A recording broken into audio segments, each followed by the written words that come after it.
محرم 7 ہجری میں رسول اللہ صلی اللہ علیہ وسلم نے خیبر کا قصد فرمایا۔ اس موقع پر ان لوگوں نے بھی اجازت مانگی جو حدیبیہ کے موقع پر پیچھے رہ گئے تھے۔ آپ نے اعلان فرمایا، میرے ساتھ وہی روانہ ہو جسے جہاد کی خواہش ہو، رہا مال غنیمت تو اس میں سے کچھ نہیں ملے گا۔ اس کے نتیجے میں آپ کے ساتھ بیت رضوان والے 1400 اصحاب ہی روانہ ہوئے۔ آپ نے مدینے کا انتظام سبا عرفتہ بن غفاری رضی اللہ عنہ کو سونپا، پھر خیبر جانے والے جانے پہچانے راستے پر چل پڑے۔ قریباً نصف راستہ طے کرنے کے بعد آپ نے ایک دوسرا راستہ اختیار فرمایا جو ملک شام کی جانب سے خیبر پہنچاتا تھا۔ اس سے آپ کا مقصد یہ تھا کہ یہودیوں کے لیے ملک شام کی طرف بھاگنے کا راستہ بند کر دیں۔ آپ نے سفر کی آخری رات خیبر کے پاس گزاری، مگر یہودی بے خبر رہے۔ پھر فجر کی نماز اندھیرے میں پڑھی اور سوار ہو کر خیبر کا رخ کیا۔ ادھر یہود بے خبری میں اپنے پھاوڑے اور ٹوکریاں وغیرہ لے کر اپنی زمینوں کی طرف نکلے۔ انہوں نے اچانک لشکر کو سامنے دیکھا تو چیختے ہوئے بھاگے۔ اللہ کی قسم، محمد لشکر سمیت آ گئے۔ نبی صلی اللہ علیہ وسلم نے فرمایا، اللہ اکبر، خیبر تباہ ہوا۔ جب ہم کسی قوم کے میدان میں اتر پڑتے ہیں تو ڈرائے ہوئے لوگوں کی صبح بری ہو جاتی ہے۔ خیبر مدینہ منورہ سے 171 کلومیٹر شمال میں واقع ہے۔ اس وقت اس کی آبادی 3 حصوں میں بٹی ہوئی تھی، ایک نطات، دوسرے قتیبہ اور تیسرے شق۔ نطات میں 3 قلعے تھے، حصن نائم، حصن صعب بن معاذ اور حصن قلعہ زبیر۔ شق میں 2 قلعے تھے، حصن ابی اور حصن نزار۔ اور قتیبہ میں 3 قلعے تھے، حصن قموس، حصن وتیح، حصن سلالم۔ ان کے علاوہ خیبر میں مزید قلعے اور گڑھیاں بھی تھیں، مگر وہ چھوٹی تھیں اور طاقت اور حفاظت میں ان کے ہم پلہ نہیں تھی۔ رسول اللہ صلی اللہ علیہ وسلم نے نطات کے قلعوں کے مشرق میں تیروں کی پہنچ سے دور پڑاؤ ڈالا اور حصن نائم کے محاصرے سے جنگ کا آغاز کیا۔ یہ بہت بلند، محفوظ اور مشکل چڑھائی والا قلعہ تھا اور یہود کی پہلی دفاعی لائن کی حیثیت رکھتا تھا۔ اسی میں ان کا شاہزور بہادر مرحب بھی تھا۔ یہ 1000 مردوں کے برابر مانا جاتا تھا۔ چند روز تک فریقین میں تیر اندازی ہوئی، پھر رسول اللہ صلی اللہ علیہ وسلم نے فتح کی بشارت دیتے ہوئے فرمایا، کل میں جھنڈا ایسے شخص کو دوں گا جو اللہ اور اس کے رسول صلی اللہ علیہ وسلم سے محبت رکھتا ہے اور جس سے اللہ اور اس کے رسول محبت کرتے ہیں۔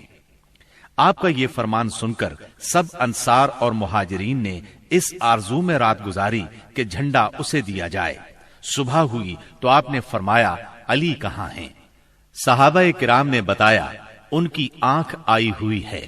آپ نے انہیں بلا بھیجا، وہ لائے گئے۔ آپ نے ان کی آنکھوں میں لعاب دہن لگایا اور دعا فرمائی۔ وہ اسی وقت شفا یاب ہو گئے، گویا انہیں کوئی تکلیف تھی ہی نہیں۔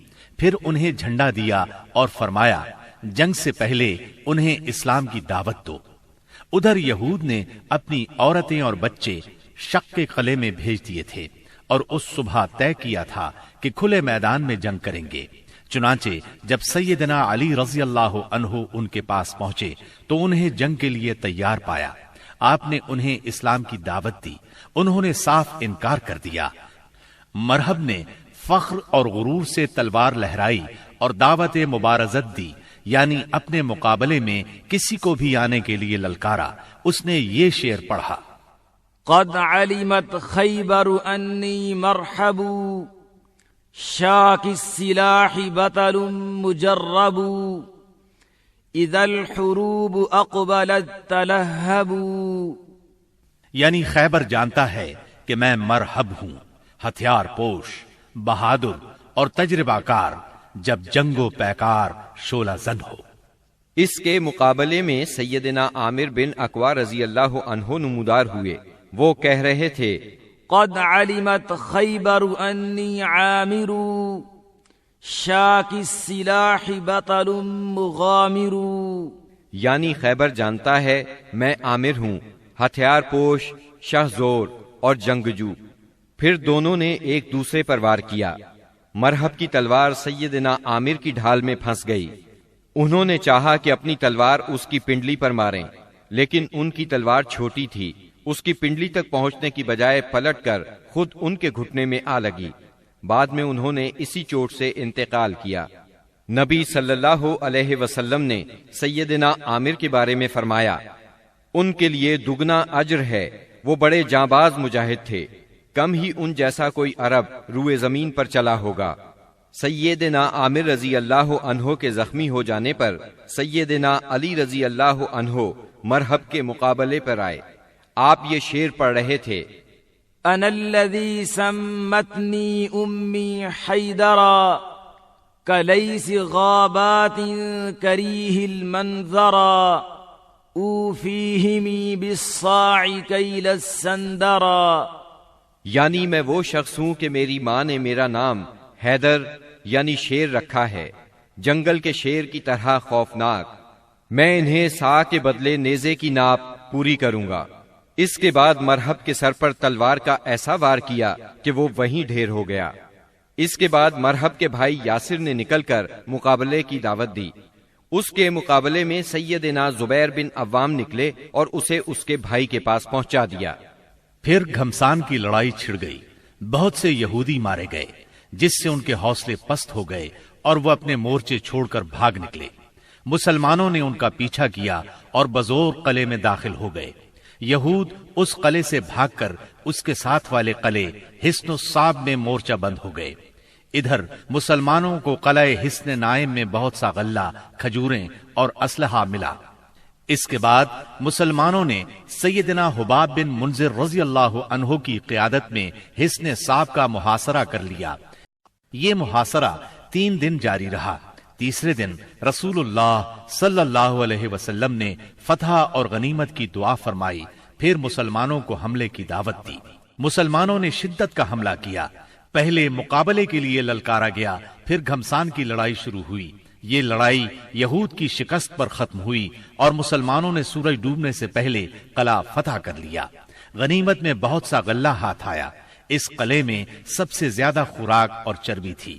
اس طرح یہ مسلمانوں کے لیے سب سے کارآمد قلعہ ثابت ہوا۔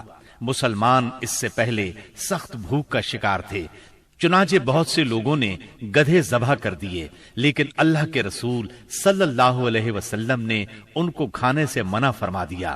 چنانچہ آپ کا حکم پا کر چولہوں پر چڑھی ہوئی ہانڈیاں الٹ دی گئیں۔ یہود نے یہاں سے بھاگ کر قلعہ زبیر میں پناہ لی اور وہاں قلعہ بند ہو گئے۔ یہ نطات کا تیسرا اور آخری قلعہ تھا۔ مسلمانوں نے آگے بڑھ کر اس کا بھی محاصرہ کر لیا۔ چوتھے دن ایک یہودی نے آ کر پانی کی بعض نالیوں کی نشاندہی کر دی۔ ان سے یہود پانی پیا کرتے تھے، چنانچہ مسلمانوں نے یہ نالیاں کاٹ دی۔ اس پر یہود نے باہر نکل کر سخت لڑائی کی، لیکن شکست کھا کر شک کی طرف پسپا ہو گئے اور حصن ابی میں قلعہ بند ہو گئے۔ مسلمانوں نے ان کا تعاقب کیا اور وہاں بھی ان کا محاصرہ کر لیا، چنانچہ وہ نہایت سخت لڑائی کے لیے تیار ہو کر نکلے۔ ان کے ایک بہادر نے نکل کر مقابلے کی دعوت دی اور مارا گیا، پھر دوسرا نکلا اور وہ بھی مارا گیا۔ اسے سیدنا ابو دجانہ سماک بن خراشان انصاری رضی اللہ عنہ نے قتل کیا، اور اسے قتل کرتے ہی وہ تیزی سے قلعے میں جا گھسے۔ ان کے ساتھ ہی اور مسلمان بھی داخل ہو گئے۔ کچھ دیر تک قلعے کے اندر لڑائی جاری رہی، پھر یہود نے راہ فرار اختیار کی اور اس علاقے کے سب سے آخری قلعے حصن نزار میں قلعہ بند ہو گئے۔ مسلمانوں کو حصن ابی سے بہت سا مال غنیمت ہاتھ آیا۔ مسلمان اب حصن نزار کی طرف بڑھے اور اس کا محاصرہ کر لیا۔ یہ قلعہ پہاڑ کی چوٹی پر تھا اور وہاں پہنچنے کی کوئی صورت نہیں تھی۔ یہودیوں نے یہاں اپنی حفاظت کا زبردست انتظام کر رکھا تھا۔ انہیں یقین تھا کہ اس قلعے میں مسلمان داخل نہیں ہو سکیں گے، اس لیے انہوں نے اس قلعے میں عورتوں اور بچوں سمیت قیام کیا، تیر اور پتھر برسا کر سخت جوابی کارروائی کی۔ جواب میں مسلمانوں نے بھی منجنیق نصب کر کے اس قلعے پر پتھروں کی بارش شروع کر دی۔ اس سے ان کے دلوں پر رعب چھا گیا اور وہ کوئی قابل ذکر سختی برداشت کیے بغیر قتیبہ کے علاقے کی طرف بھاگ نکلے۔ مسلمانوں کو اس قلعے سے تانبے اور مٹی کے برتن ملے۔ ان کے بارے میں رسول اللہ صلی اللہ علیہ وسلم نے فرمایا، ان کو دھو لو اور ان میں کھانا پکاؤ۔ اس کے بعد مسلمان قلعہ قموس کی طرف بڑھے۔ یہ قتیبہ کا پہلا قلعہ تھا۔ 14 یا 20 دن تک اس کا محاصرہ جاری رہا۔ اس کے بعد یہود نے پناہ طلب کر لی۔ یہ بھی کہا جاتا ہے کہ انہوں نے پناہ طلب نہیں کی تھی، مسلمانوں نے لڑ کر فتح کیا اور یہود باقی 2 قلعوں وتیح اور سلالم کی طرف بھاگے۔ لیکن جب مسلمانوں نے ان کے محاصرے کے لیے پیش قدمی کی تو یہود نے اس شرط پر امان طلب کر لی کہ وہ عورتوں اور بچوں سمیت خیبر کی سرزمین سے جلا وطن ہو جائیں گے۔ رسول اللہ صلی اللہ علیہ وسلم نے یہ شرط مان لی اور آپ نے یہ بھی اجازت دی کہ سونے، چاندی، گھوڑے اور ہتھیاروں کے علاوہ وہ اپنی سواریوں پر جو کچھ اور جتنا کچھ لاد سکتے ہیں لے جائیں، اور اگر کچھ چھپایا تو ذمہ ختم سمجھا جائے گا۔ اس کے بعد انہوں نے باقی 3 قلعے مسلمانوں کے حوالے کر دیے۔ مسلمانوں کو 100 زرہیں، 400 تلواریں، 1000 نیزے اور 500 عربی کمانیں ہاتھ آئیں۔ ان چیزوں کے علاوہ تورات کے کچھ صحیفے بھی ملے، لیکن یہ مانگنے والوں کو واپس دے دیے گئے۔ کنانہ ابن ابی الحقیق اور اس کے بھائی نے بدعہدی کی اور بہت سا سونا چاندی اور جواہرات چھپا دیے، لہٰذا ان سے ذمہ ختم ہو گیا اور بدعہدی کی سزا میں ان دونوں کو قتل کر دیا گیا۔ حیی بن اخطب کی صاحبزادی سیدہ صفیہ کنانہ کے نکاح میں تھیں، انہیں قیدیوں میں داخل کر لیا گیا۔ اس غزوے میں کل 93 یہودی مارے گئے، جبکہ مسلمان 15 کے قریب شہید ہوئے۔ سیدنا عمرو بن امیہ زمری رسول اللہ صلی اللہ علیہ وسلم کا خط لے کر نجاشی کے پاس گئے تھے۔ جب وہ حبشہ کے مہاجرین کو ساتھ لے کر واپس ہوئے تو ان میں سے ایک جماعت نے خیبر کا رخ کیا، جس میں سیدنا ابو موسیٰ اشعری اور جعفر بن ابی طالب رضی اللہ عنہما بھی تھے۔ یہ لوگ رسول اللہ صلی اللہ علیہ وسلم کے پاس پہنچے تو خیبر فتح ہو چکا تھا، لیکن ابھی مال غنیمت تقسیم نہیں ہوا تھا۔ نبی کریم صلی اللہ علیہ وسلم نے سیدنا جعفر رضی اللہ عنہ کو بوسہ دیا اور فرمایا، اللہ کی قسم میں نہیں جانتا کہ مجھے کس بات کی زیادہ خوشی ہے، خیبر کی فتح کی یا جعفر کی آمد کی۔ پھر جب مال تقسیم فرمایا تو انہیں بھی مال غنیمت میں سے حصہ دیا۔ سیدہ صفیہ بنت حیی بن اخطب کو جب قیدیوں میں شامل کیا گیا تو انہیں رسول اللہ صلی اللہ علیہ وسلم کی اجازت سے دحیہ بن خلیفہ کلبی رضی اللہ عنہ نے لے لیا، لیکن صحابہ کرام نے آ کر عرض کیا، اے اللہ کے رسول صلی اللہ علیہ وسلم، صفیہ صرف آپ کے شایان شان ہیں، وہ بنو قریظہ اور بنو نذیر کی سردار ہیں۔ اس پر رسول اللہ صلی اللہ علیہ وسلم نے انہیں بلایا اور اسلام کی دعوت دی۔ انہوں نے اسلام قبول کیا، اس پر آپ نے انہیں آزاد کر دیا، انہیں نکاح کی پیشکش کی۔ ان کے منظور کرنے پر آپ نے ان سے شادی کر لی اور ان کی آزادی ہی کو ان کا مہر قرار دیا اور انہیں عورتوں کے حوالے کر دیا۔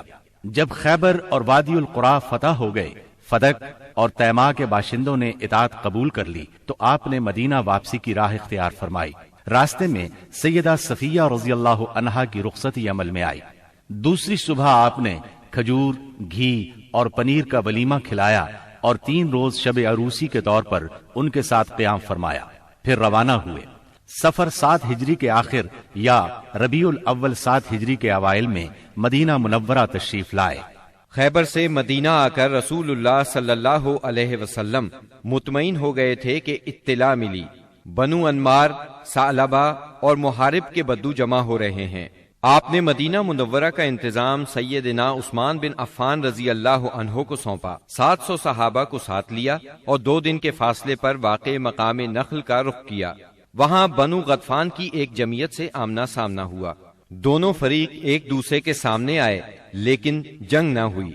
نماز کی اقامت ہوئی تو نبی صلی اللہ علیہ وسلم نے مسلمانوں کو صلاۃ خوف پڑھائی، یعنی پہلے ایک گروہ کو 2 رکعت نماز پڑھائی، پھر وہ لوگ پیچھے چلے گئے تو دوسرے گروہ کو 2 رکعت نماز پڑھائی۔ اس طرح آپ کی 4 رکعت نماز ہوئی اور لشکر کی 2 رکعت۔ یہی صلاۃ خوف ہے۔ اس کی اور بھی کئی صورتیں ہیں، احادیث میں وضاحت موجود ہے۔ پھر اللہ نے دشمن کے دل میں مسلمانوں کا رعب بٹھا دیا، وہ منتشر ہو گئے اور رسول اللہ صلی اللہ علیہ وسلم مدینہ منورہ لوٹ آئے۔ اس غزوے کا نام اس لیے ذات الرقاع پڑا کہ اس سفر میں پیدل چلنے کی وجہ سے مسلمانوں کے پاؤں زخمی ہو گئے تھے۔ انہوں نے زخمی پیروں پر چیتھڑے لپیٹ لیے تھے۔ چیتھڑوں کو عربی میں رقاع کہتے ہیں۔ یہ بھی کہا جاتا ہے کہ اس کی زمین اور پہاڑ مختلف رنگ کے تھے، گویا کہ وہ رقاع یعنی پیون تھے اور کہا جاتا ہے کہ غزوے کی جگہ کا نام ہی یہی ہے۔